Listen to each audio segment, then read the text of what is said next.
Well, here we are. This is my 2015 Skoda Citigo camper conversion, and it was built with a neighbour, friend, tradesman of mine over 6 weeks last summer. And yeah, I didn't document everything, so it's not quite a tutorial, but this is how we did it.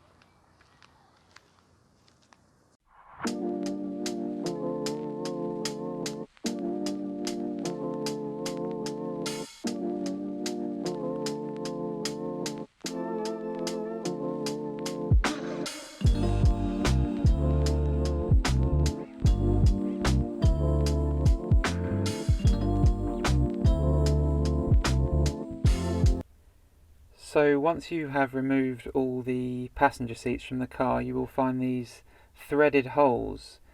There are 4 at the front that were used by the front passenger seat, and there are also a few on the side, which I don't know what they're for because they weren't used by the seats. And that's how it all started, just laying a piece of wood over those bolt holes and trying to build a frame from there.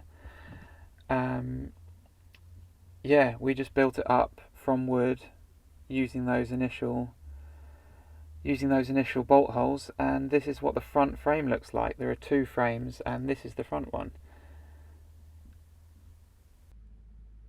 So here are the threaded holes at the back of the car and on the metal chassis. I'm not sure what they're for, but they're very useful because we just bolted the back frame straight to them to check the height for the front frame and just matched them up.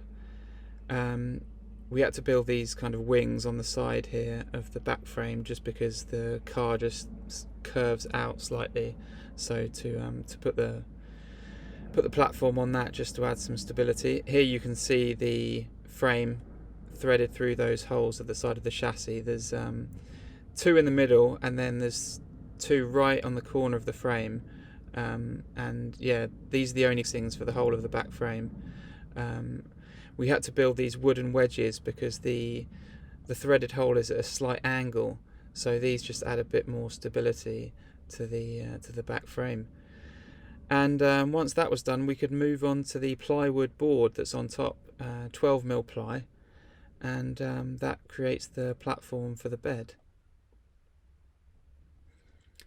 Now, to get the profile of the car, I didn't document this process, but I did use one of these tools to just to contour the side profile of the car, and then we could scribe that out of plywood to get the perfect shape for the front frame. And we cut out 2 hatches to access the storage compartments beneath the frame. For the back ones, we sliced the whole frame in 4 and then reattached it using piano hinges, so that would allow access to another 2 storage areas in the car.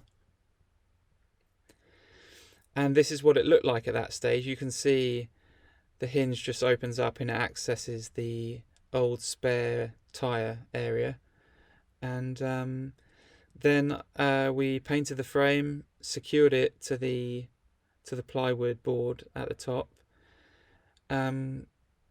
glued carpet to both pieces. I also glued carpet to the back chassis of the car just to get rid of that bare metal. And this is what the front frame looks like finished. It looks really nice, all painted up, and it just still has those 4 fixings to where the front passenger seat was.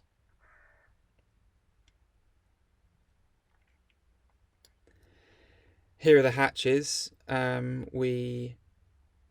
We screwed another layer of plywood to the platform just to give somewhere for the hatch covers to rest on. And now the front frame is ready to go in. It's pretty lightweight, and it just rests right on top of the platform where the front passenger seat was, and it uses just these generic bolts, the same size as the thread for the seat bolts, and these can just be tightened into place.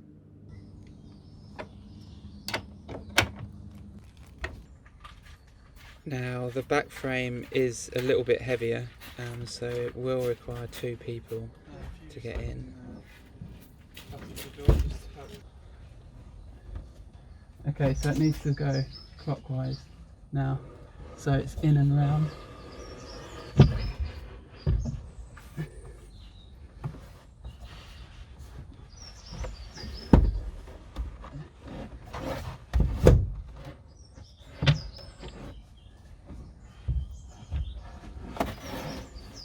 You'll have to slope it higher at night.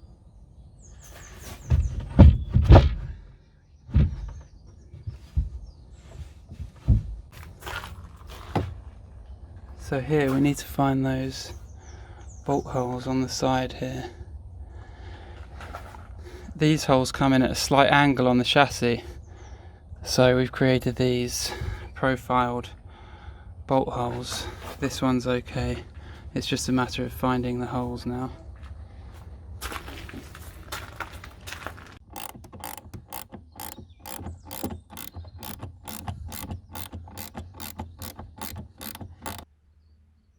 And that's the build. 2 frames front and back with access to 4 different storage areas now with these openings. And that's it for the build. In the next part I will show you what the car looks like at the moment, the uses for the different storage areas, and some different features I've added since. Oh, and something to bear in mind, that because the frame is in 2, you can just keep the front seat and have it as this 2-person car with a massive storage area at the back. And I had to do this because when you remove the front seat you get this passenger light warning light on the dashboard, and it will fail its MOT if you take it in like that. So I had to put the front seat back in, and I had to buy this airbag error code machine that I plugged into the car computer and erased the code, and cleared the warning on the dash, and it passed its MOT. So something to bear in mind if you do this kind of thing yourself.